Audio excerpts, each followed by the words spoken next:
Hey guys, this is Nicolas on another episode of Different and Proud, and I am talking today about one of my most favorite, artists, Mike Shinoda from Linkin Park. Obviously, some of you guys that know Linkin Park know that they suffered a pretty hard blow last year. Their lead singer took his life.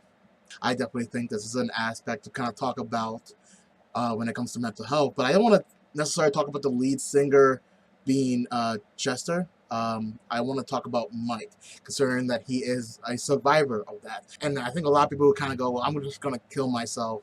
Life would be so much better without me. Seeing Mike and with the aftermath of his best friend who helped him come from nothing to, what Linkin Park definitely was to the world. Seeing someone that he held so dearly to himself be so emotionally drained that he felt that killing himself was the best idea.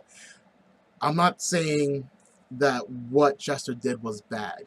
It goes without saying that it was. However, what I am saying that focusing on Mike's situation, well, actually, I'm about to show you a clip from Mike Shinoda's video. The video is called Watching As I Fall. Now, it's not the actual music video, it's the end part that I'm actually going to display to you guys. I'm going to talk a little bit about that. It's December 12th. I had to have a wart removed today. I got this wart from probably about 5 months ago from a fan at a meet and greet, I think. And got to the point where I needed to go and get it removed because I was afraid I was going to touch my face and spread a wart and get warts in my face. It's been coming up on 4 months since Chester passed away. And holidays are going to be crazy. Holidays are going to be hard. There were wildfires this week here in California. We almost got evacuated. A bunch of friends of ours got evacuated. One of my friends got evacuated.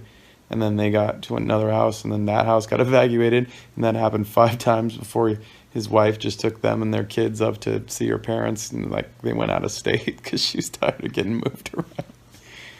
And he's a good dude. He's working for a charity that's helping the firefighters and helping get supplies to people. He doesn't deserve that shit. He's a good guy. But it's just stress, man. Open my phone and the news is crazy. Bunch of just everything I read on the news, from stuff inside the country and stuff outside the country, and weird racist shit. And just garbage, man. It's just chaos. It's hard to even just set up an appointment to go to the doctor in the midst of all the chaos, right? But I'm gonna do my best to have a good holiday and spend good time with the family, and be appreciative for what I've got, and work hard on my music and art and see where that'll take me. So obviously, watching all that, you see Mike and his struggle with everything. Not just the fact that he lost his best friend, but also the fact that crap happens. Life in itself is chaotic, and I think everybody who is listening can attest to that. That things always happen. Things are always down. People always say the news is always depressing, and it is hard to kind of look past all of that and see any good. The situation is this: mental health affects a lot of people, not just the person who's suffering it, but the people around them as well.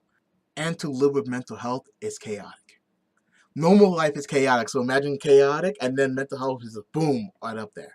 When it comes to mental health, it is a daily battle. A battle not just for yourself, but for the people that you love too. And when you lose, the people you care about lose too. They lose you. I say that from personal experience. I try to create some sort of order. I try to manage my life the best way I know how to better it. Not to necessarily change who I am, but to make a me better version of me.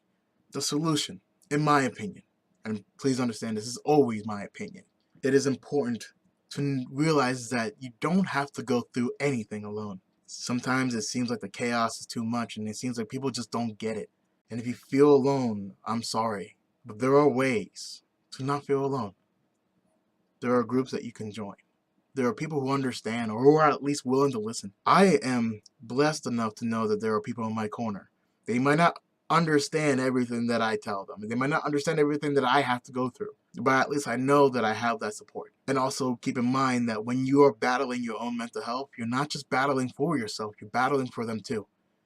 They want to see you get better. Mike wanted to see Chester get better. No one ever wants to see the people that they love hurt like that. So keep that in mind. I guess for me, I always imagine myself whenever chaos is there, I always kind of look upon it like, okay, what can I do?